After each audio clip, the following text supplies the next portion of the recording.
the learner units in the number 3 module. All the modules in learner unit 3. I did WhatsApp it to you as you requested. So you will see it there.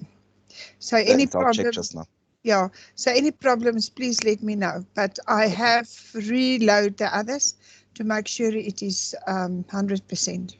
All right, thank you. So if you experience any other difficulties, please let me know. But I'm sure Munasi will also now just check on your side if there's any problems. Any other problems with LMS?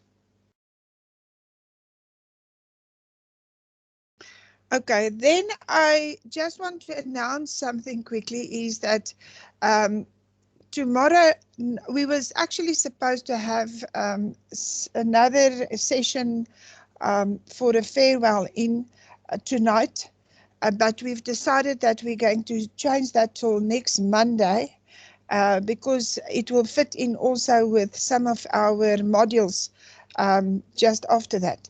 So next Monday, it will be a special, it's not going to be an official class, but it's going to be a special session. Really, I would like to request that you definitely join in. It's going to be a big event. There will be other speakers on the floor as well, and we can learn quite a lot out of our group. And then tonight, I'm going to finish what we're busy with. On this model unit, on the model number 4. And then we're going to stop tonight's class. And the reason for that is that there is quite a few of our students that is sick as a result of COVID, and they are falling behind on the work. So we worked out our schedule, and we decided that, you know, it's just an hour, it's not a lot of activities, but I think it's just fair that we can just slow down a little bit for this one day and give them time to pick up, and hopefully they will be fully operational by next week then again. Do you have any problems with that? Is that fine with everyone? Thank you, Rina. We really appreciate that. Yeah, so Jaco, I think your group, there's quite a few actually that's hit by this COVID, and we wish you all just the best, and you must get well very soon. And so we are not going to penalize anybody that is not up to date. If you battle, please let us know so that we can try to assist you in that matter as well. All right, then can you all see my screen? Yes, yes, we can. Okay, Yes, I'm just going to make it bigger. Is there anything else that you would like, before we carry on tonight, that you would like me to repeat, or you can just write down the questions, then I can do it just after this. If you have any questions, I think it's your contract is so much important on the exam as well. Okay, we stopped last night at latent defects, and we had a discussion there. The 72-hour clause, we all know about the 72-hour clause. The last time we spent quite some time on it, but let me just read a little bit of it. The 72-hour clause, also called a release clause, kick-out clause, escape clause, or first refusal clause, is commonly, Alma, sorry, close your speaker. Oh, sorry, excuse me.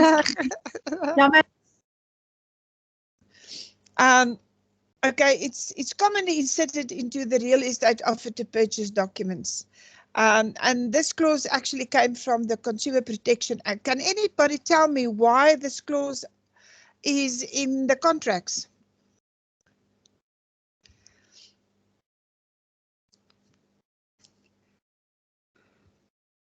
Sulette, can you take a run on it maybe if you feel like it? Why do we have the 72-hour clause in the contract?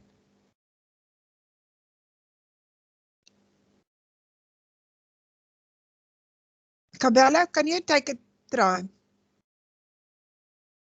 Hey, Rena, I'm trying to read here. Even the English is in higher grade. I honestly don't know. You can talk in plain language, is fine. Okay, the 72-hour clause actually came into operation with this, as I say, with the Consumer Protection Act, and that is to cover up the people. You know, it's not only just the poor people or the first-time buyers that didn't know how property deals are working or whatever. You do get people, if you, like for instance, if I will stand selling a new development in a shopping center, when you pass my stall, I will definitely grab you and pull you in and tell you all the nice things about this property development, and you will think it's the best development there's ever be. And then, you know, you might just sign there on the dotted line. And then when you got home and you get to your wife and you say to your wife, you know what, I bought this property. And then she said, but you are crazy. How are we going to pay for this property? What? Then there is the 72-hour clause that you can get out of. Normally it is a 250,000 Rand price bracket. But the Consumer Protection Act makes provision that if you can prove that you signed impulsively, you can still cancel that contract. So yes, that is why the 72-hour clause is in there to save and cover up any purchases. Contingency protection. If a home buyer wants to buy a property but have a home of their own to sell first, the seller may want to keep the door open to be able to accept another offer to purchase, which is not contingent upon the sale of another property. The 72-hour clause is not limited to contingencies involving the sale of another property. So in short, if you sell a property with a condition that the purchaser must first sell their own property before they can proceed with the sale, that will be a suspensive condition. Normally you give that a purchaser a 30-day period or a 40-day period to sell their original home. But you keep it open in the contract, and that is what we normally call a backdoor clause, that the seller can, however, carry on and he can still market the property and receive an offer to purchase, a second offer to purchase. Conditionally, that second offer to purchase will not be on the condition to sell a property as well. And people, it is so dangerous to keep on one sale with the same condition of selling their properties. You can have 10 contracts and all 10 can lapse. So it is, you have to make sure that second contract must be, it can be conditionally to funding, but it cannot be conditionally that second purchaser must first sell his or her property. Once you receive that offer to purchase, then you put your first client on terms. What I normally do, let me just stop there. What I normally do, before I sign the second offer to purchase, I will do a pre-approval on that purchaser to make sure that there is no other hiccups and that he will be able to get funding. Only then I will sign that second offer to purchase. Then you put your first offer on terms to say, Mr. One, have you received an offer to purchase on your first property? If not, you can give him 72 hours to perform. Otherwise, you can cancel that contract. All this can happen conditionally. You have that backdoor clause inside your contract, is built into your contract. Any questions to this?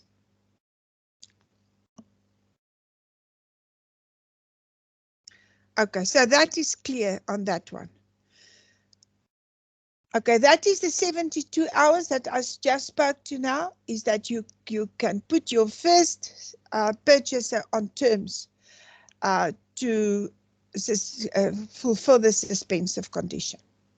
But also that first offer, with his suspensive condition, he will not be allowed to receive any offer on his property subject to first selling that purchaser's property. So that is, it can be a chain reaction, and that it cannot be fulfilled at the end of the day.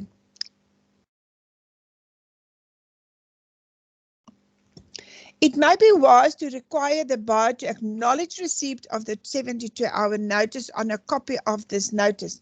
The buyer should indicate the day and time of receipt. That is similar than your offer to purchase. You have to, the attorney or yourself must do a proper notification, and that notification must be signed and accepted by the seller.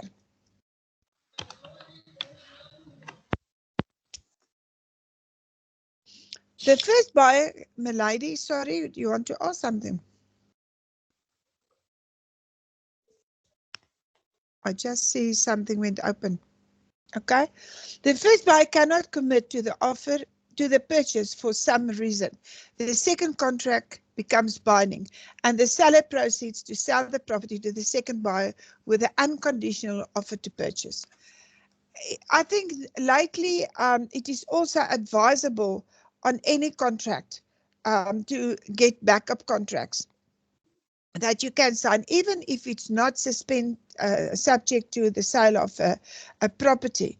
When you sell a property, then this can come in. You sign a second offer to purchase.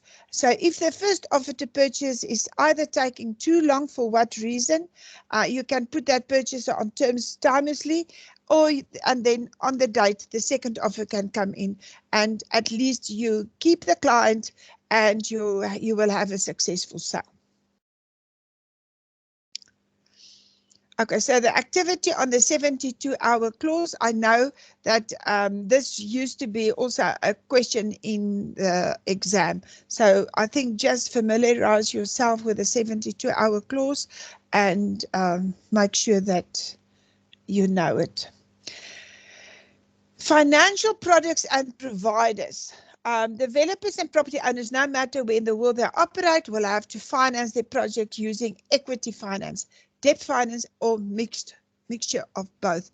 And that is where I would like Patricia to come in to tell us how the equity financing is working, where did she get equity financing, and so on. But in short is the banks now, with the, it depends on the type of development.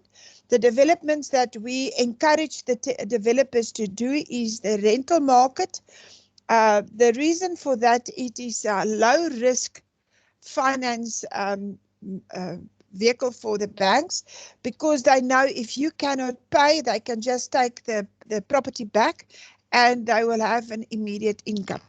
So it is a low risk application. So this is just something that I can give through to you. So if you have any residential 3 properties, properties that's available for development, you are most welcome to contact me, and we can pass it to some of our developers that's in the group that is constantly looking for proper development land. And then we've got different vehicles. The average norm is that they will get finance up to 90% on the project. So the developer will have to put a 10% equity funding in. Now, equity funding means it's cash out of his pocket. If he doesn't have the cash in his own pocket, he will have to get the funding from other equity funders. We do get investors that is willing to come in investing into developments and be part without being the developer. And the remuneration on that is quite good. Moses and Dandy will also come in one night and explain to us everything about the finance and how it works out and what the profit margin is on the equity funding is really very, very lucrative. And the develop also because it is development property, the rental properties, it means that you are covered with income already from day one. So it is a very good one. Okay, so we are going to talk more about this and explain more about this to you in a practical session. So is there any questions that you would like to ask about this?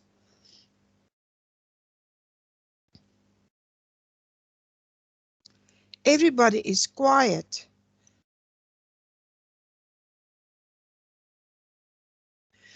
Okay, the banks, we do have the 4 major banks, and now also SA Home Loans came on board, and we do have other funders as well, like GPF is a government provincial fund. There's quite a few. It depends what type of development you want to do. So funding is available for the right product. So it depends what type of property are you selling and what type of funding are you going to look at. So SA Home Loans got a development department now, and they are very keen funding projects. I think if you work through SA Home Loans, the only condition, I won't say condition, but advice that we will give is that you must have somebody monitoring the whole process to speed up the process. That is the only thing, but they are very willing to come in on board and give funding to very good developments. If it's ordinary residential loans, also SA Home Loans is still there. We've got the traditional home loans, flexi bonds, future use, repayment choice. There's different types of bonds that is available. There's new, each bank has new products as well. We must have the banks to explain their own products, but we are not service providers, so it is always better and advisable to work through your bond originator, because the bond originator will know what to advise the client. Looking at the client's own profile, especially when it's a investment buyer, to see what does he have on his portfolio and what will he need, what type of bond will he need. That will also be advisable.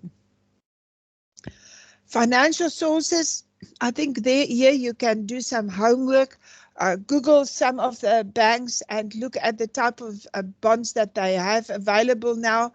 You can use the 4 major banks, and then explain and the qualifying area of each one. This is a nice group activity. Bond originators, mortgage originators are the reason why banks are making so much money out of mortgages.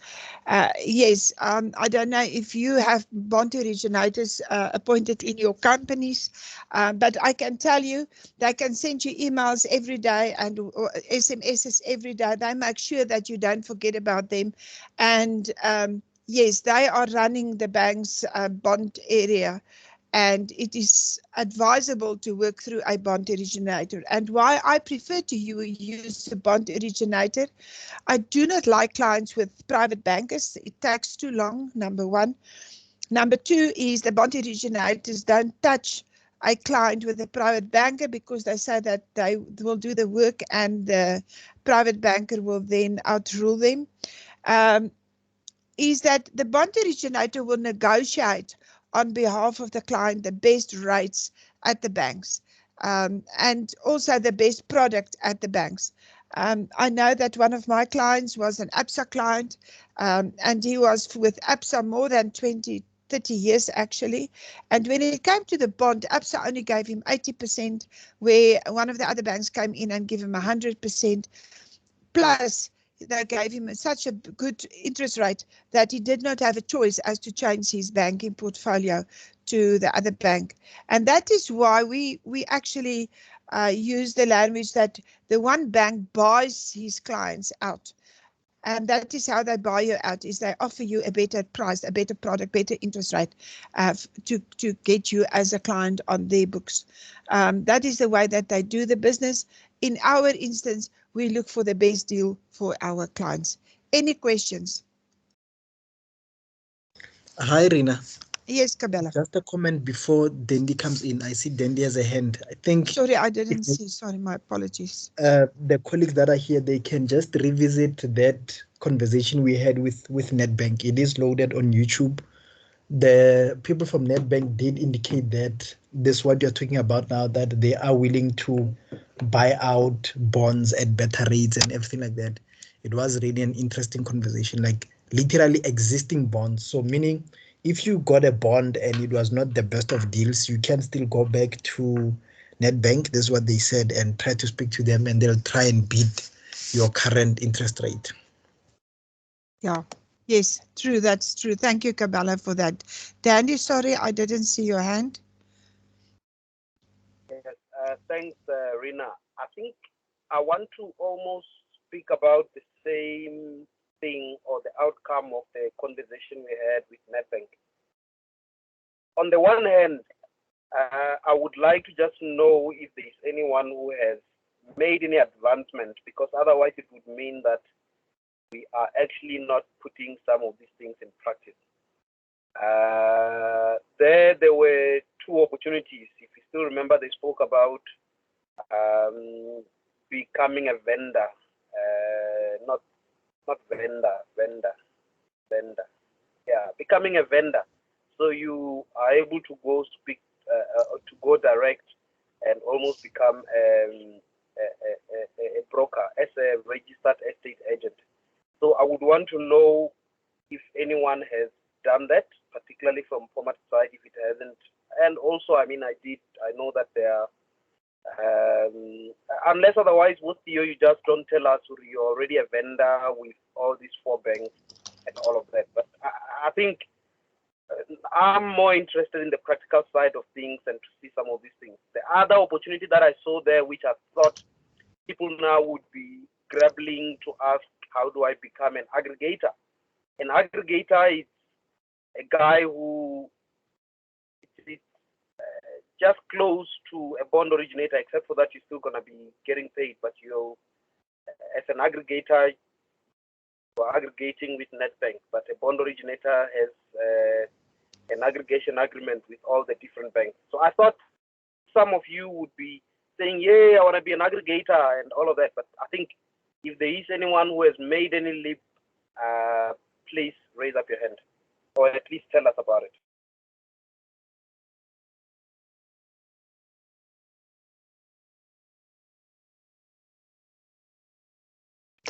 Thank you, Dandy. Thank you for this. Is there anybody, if you can just raise your hand?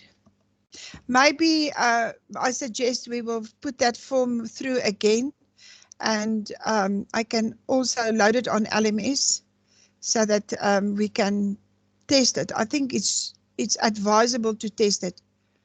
And I can say that Nedbank is extremely lenient with their interest rate. And I can just also add something on this note as well, is that remember to tell your clients when they purchase a property, say for instance, they are not that happy with the interest rate and they decide they're going to take that bond. After 6 months, they can go back to the bank and request the bank to review that interest rate. It is, the clients don't do that. It is an option that is definitely available at the banks. And I can not, if I want to sell Nedbank, but Nedbank is very lenient to doing this. Any other questions, or the question that Dandy was asking, did anybody test Nedbank for this?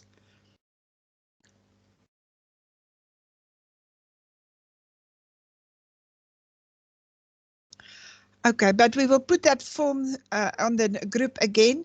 And Kabela, if you can please help me for that, then we can put it through on the group again, and we can, please, if you can help and we can test it, it will be appreciated, because we would like to know if it's really working.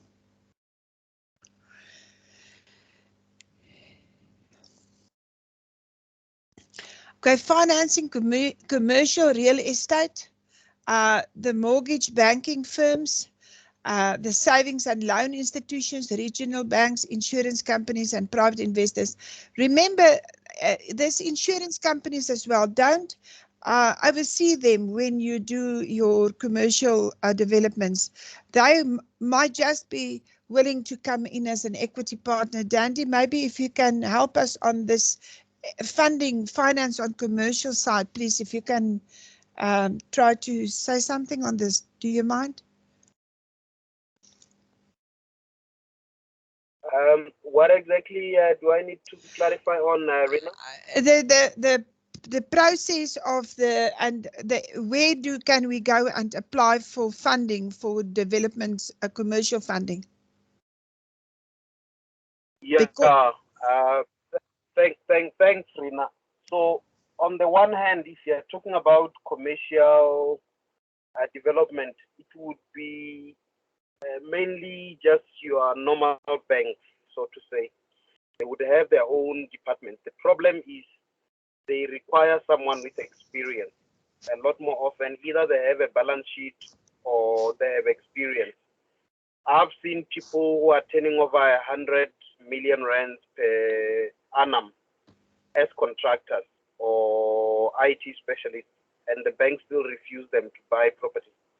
And yet I've seen people who, just because they have scattered properties that they've been buying 3, 4, maybe 5, then the bank is able to say, oh, but you have experience, at least you're managing some stuff.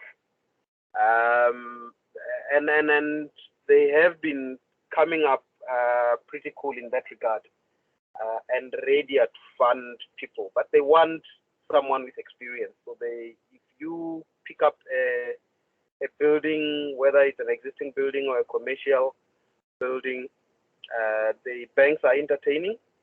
El Nita, for instance, was funded originally by FNB. Unfortunately, we ended up getting a better deal from SA Home Loans. So we cancelled them, but they were there. So they do fund, but it's easier to fund Muma because we have both experience and the balance sheet. But outside the normal banks, the financiers that are there, like I've just mentioned now, your SA Home Loans, they still want a little bit of experience, a little bit of comfort. Your business partners, they would fund you even if you're a first timer. I know that they have started refunding property they had stopped, and business partners, I must say, they were the first guys to fund us when we were starting back in 2007 with very little experience. So they still continue funding projects in that regard, even if you don't have experience, but they will require you to have a full team of professionals and all of that. In terms of development, it's a slightly different conversation in that with development, there are more financiers in the market, particularly at development funding institutions. Your Housing Partnership Fund, if you're in Johannesburg, your NHFC, which is a national thing, your DBSA, your NEF, they've been funding like nothing. But the process in commercial, it's slightly different in that the due diligence, that valuation that you were talking about, it's now not just something that an estate agent needs to come and do. It usually wouldn't be enough. Someone would be expected to do a full building condition assessment, to price it, to get multiple professionals to affirm that, because building condition assessment cannot be done by one person in commercial buildings. Unlike in homes, you go get a COC. That's almost like the standard. If you have a COC, you're fine. With commercial buildings, you're almost gonna need to get, if you have a lift, you're gonna need a mechanical engineer or at least confirmation that those things are from the suppliers, that they have a maintenance contract. If it's the fire issues, for instance, it's a whole full building condition assessment from your engineers, both electrical, civil, mechanical, and then all of that mumbo jumbo. Then you run your feasibilities, which means if there has to be any work that needs to be done, it needs to be part of the costing that has been done. And you can't just trust the contractors and say, I got this from my contractor, it's all good and all of that. So that's why I'm saying they usually rely on external parties other than you as the developer or as the sponsor.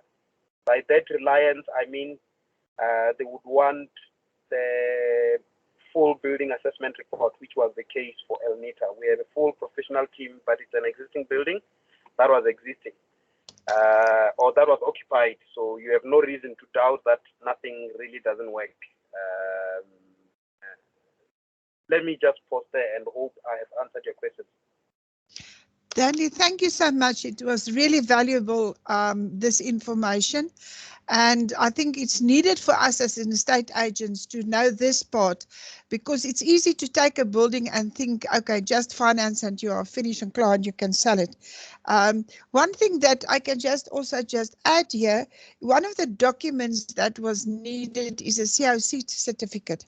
And we as an estate agents, if you ask me, or you asked me a few years ago, what is a COC certificate? I will tell you it's an electrical certificate, because that is what I'm used to. If the attorneys ask me for a COC certificate, I call the electrician, or I call the guy who's doing the electrical fence. That is my COC certificate. But in commercial, it means something different. It is the fire certificate, if I can call it that. The guy must come out and say the building is safe. It is a total different certificate. You also need electrical certificates, but the COC certificate on a commercial building, it's the fire brigade that must issue that certificate to you.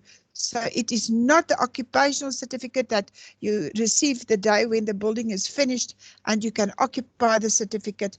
And I think this is some of the words that we never explain properly. What does the COC certificate means in commercial?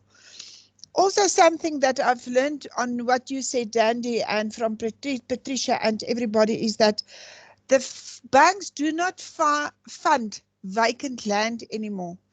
The vacant land funding, if they do fund, I think they will come in with a max of a 40%.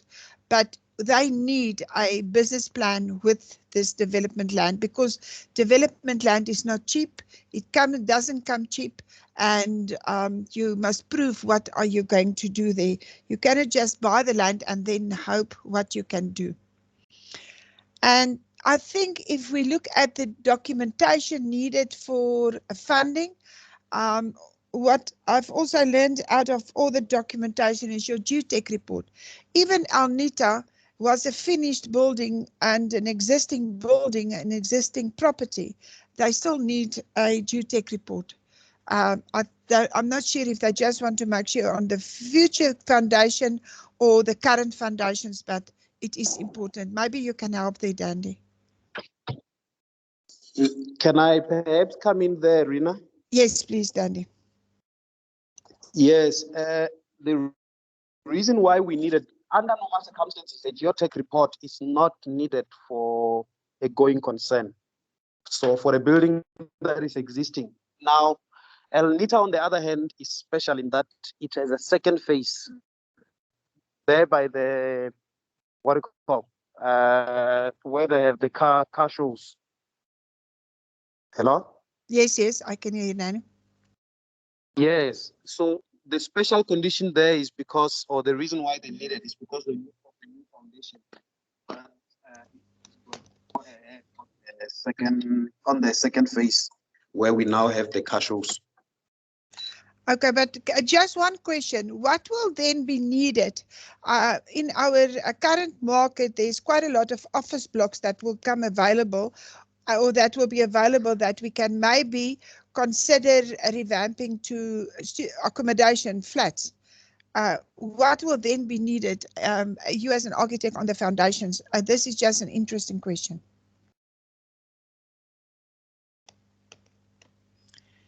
Is the foundations good enough on a office block? Can you just use it as is?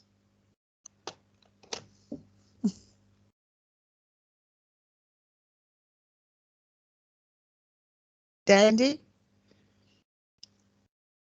Sorry, Rina, what's the question exactly? The question is, if you find an office block, current existing office block, Yes. now you want to change it over to flats. Mm-hmm. Obviously, the whole building is going to change.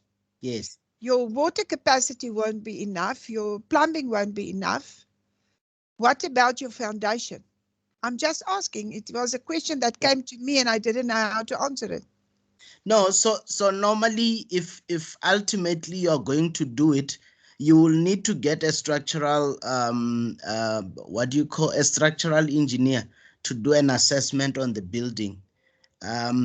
Because for the design that you are going to do, normally office blocks normally don't have, you'll find that it's a big hall that is partitioned by boards.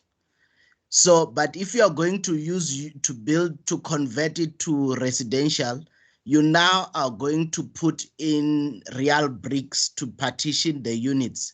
So there is what we call load bearing. Some of the things to be looked at would be the load bearing wall.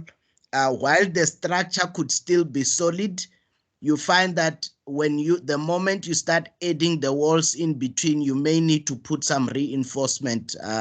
So normally the structural engineers are there to advise on those kind of things. So what I do understand is that if we as an estate agent wants to sell a property that's a current office block and my buyer wants to change it to residential, then the document that we're going to need is a structural engineering document to say, yes, we can do it or we can't do it or what is needed to do it.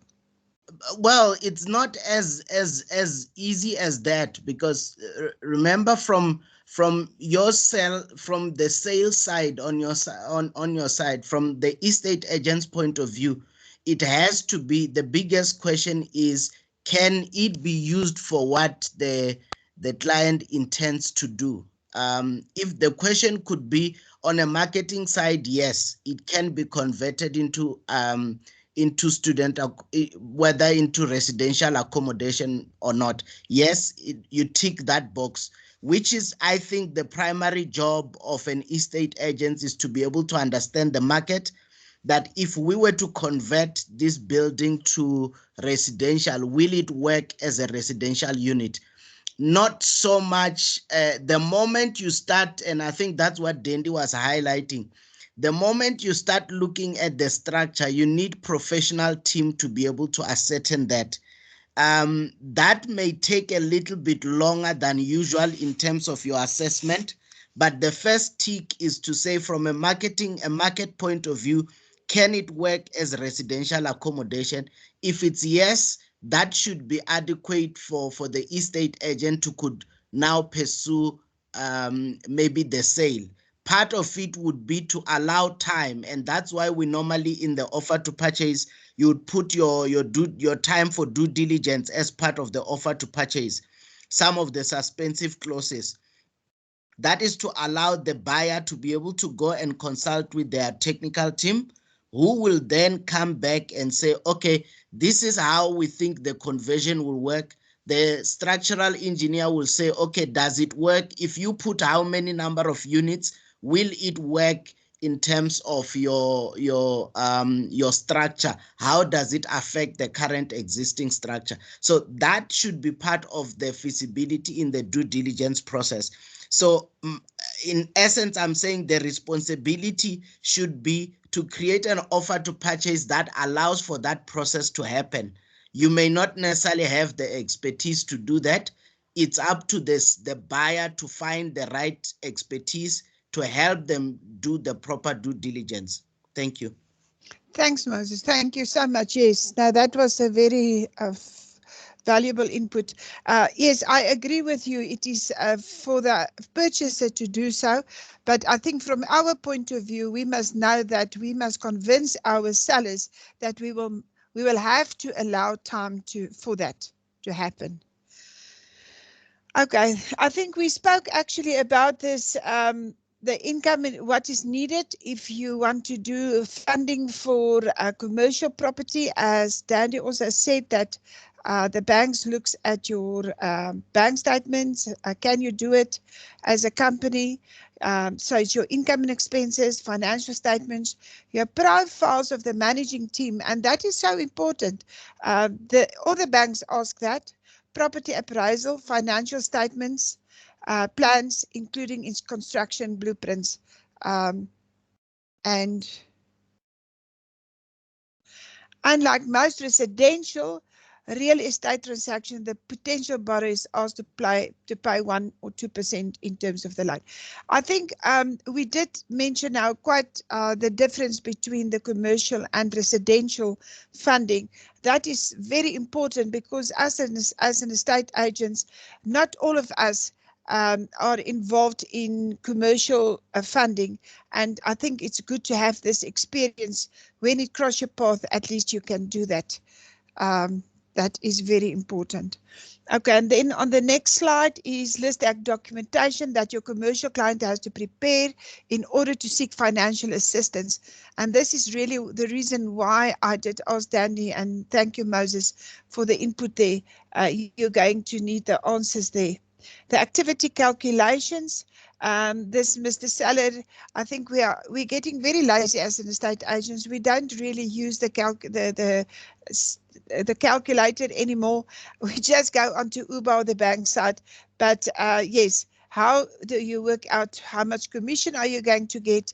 7.98% and is included in this amount, or is it excluding in this amount? And how much will they pay for the mortgage bond? There is the more activity calculators. It's a case study, so you can just study Mr. and Mr. Z, a newly couple want to buy a small cottage. They are married in terms of the antenuptial contract. You qualify them jointly and asserting the following information, and this is what he earns, and this is also a group study. Calculate the following. You are asked to do the calculation on that. And that is the end of the slides for tonight. I don't know if there's other inputs or questions from the floor.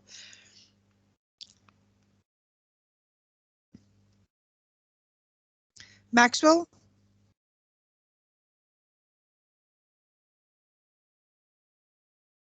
Hi, Rena. Hello, Maxwell. Any questions? Any input? No, nothing. Okay, that's fine. Wynand?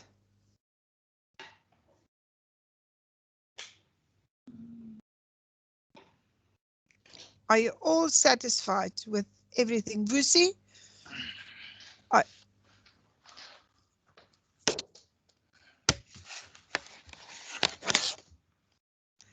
I think everybody's quiet tonight. Thank you, Rena. Are you fine? Okay, thanks, Vusi. Yes. Hi, Rena. Hello. Tulani? Yes, there was a question actually I wanted to ask yesterday. For gambling, when people gamble title deeds, doesn't that go against the contractual capacity, or maybe the reason why they entering? Maybe they desperate for money and stuff. How does that actually go about in terms of contractual law? I must be honest with you, you've got me now. Gambling? Just explain that to me again, or just ask the question again. I've heard of people gambling, and then they said they gambled their title deed to maybe they go to casinos, and then somehow they put down the title deed as part of the amount to gamble, and they lose their house or their home.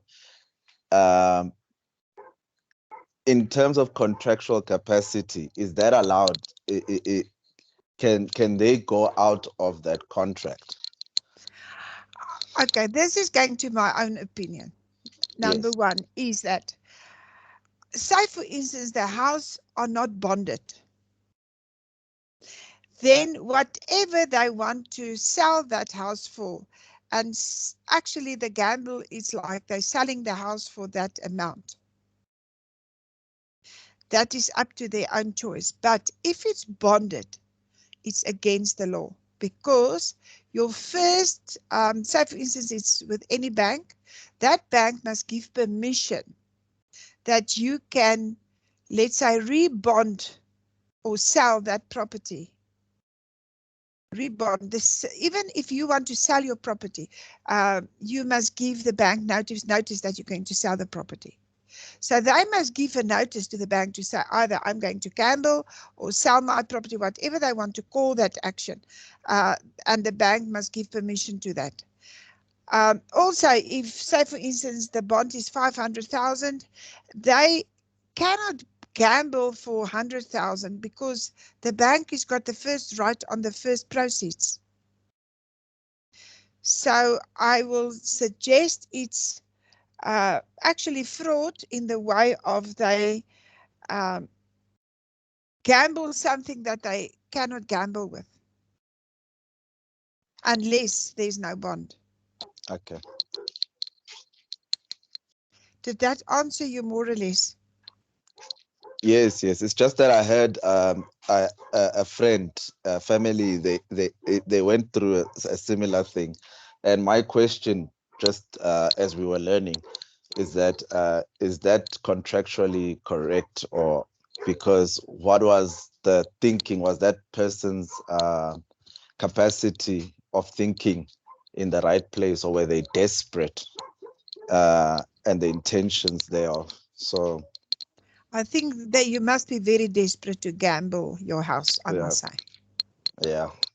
All right. Thank you. Irina. I'm Maxwell. Yeah, just to add to what Tulani was saying, it's happening. Like people, they're selling their cars. I don't know how, but there is people like attorneys who will check like your car. Then, but these people are disparate, because if your car, let's say your car worth 300,000, you can sell it 150 or 100,000 because you are disparate to have money to gamble. So especially those ones who are addicted. So yeah, they are selling their cars there. Yeah. You do affidavit, everything, then you sign papers, then. Yeah, I think, yes, I agree with you, Maxwell, and you actually used the right word there. I think in a way it's desperate, but I think the desperateness comes most of the time out of addiction. Yes, they're addicted, yeah. It's addiction, yeah. Mm-hmm. Yes, I agree with you there. It's very sad, but it happens. If you hear people like that, let's rather sell their property with a proper price, with a correct procedures, and make sure that they won't lose, or the family won't lose that much. There's lots of investors out there that will rather help that people out, because now they take that title deed to the gambling table and they might land up with 100,000 instead of 1 million. Yeah. Any other questions? That was quite interesting now. Any other questions or input?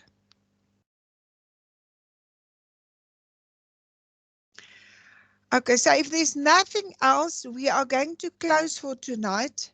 And please, anybody that do have a problem with the activities, we do still have some time, and we can assist you in allowing a little bit more time.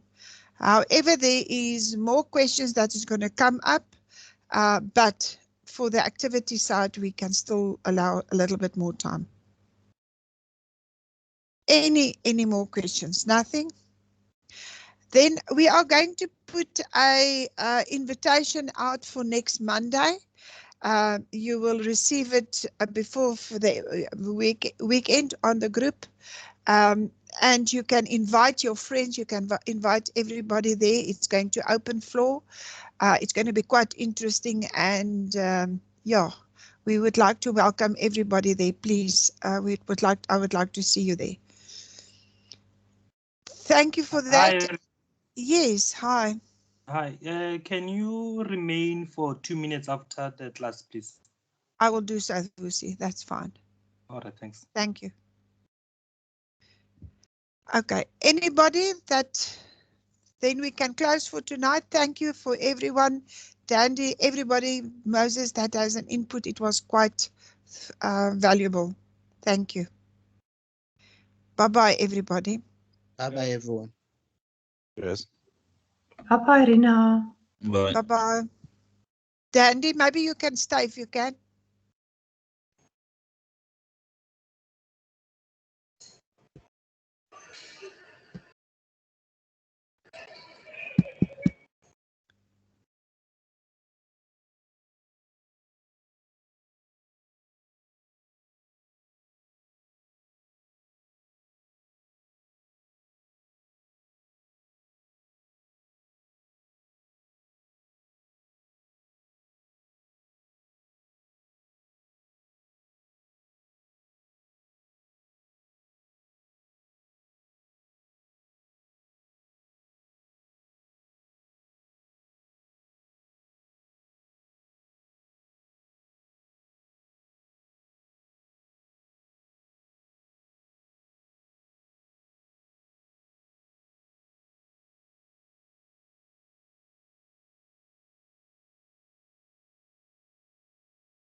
Yaku?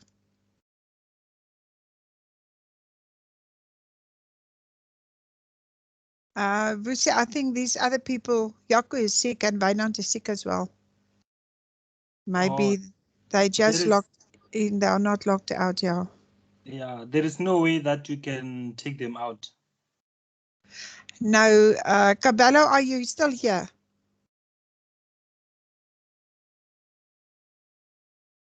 I think it's Munasi that can take them out. Let me just talk to Munasi. Okay.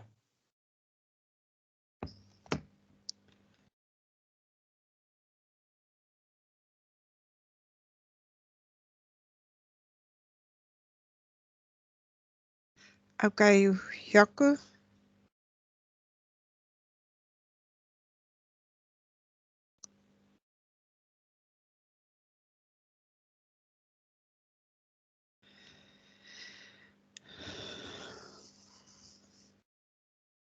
And Tulani just joined in now.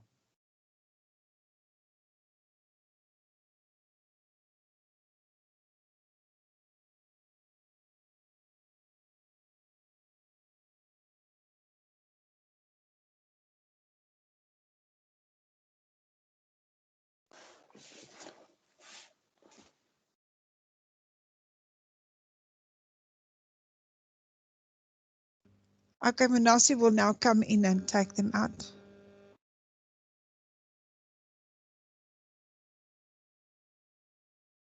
Okay, I managed to take them out. Oh, you're clever. I couldn't. Let me remove. Wait. Okay. Okay, Munasi, Vusi managed to take out as well. So it's only you now. That's fine. Thank you so much, Munasi. All right.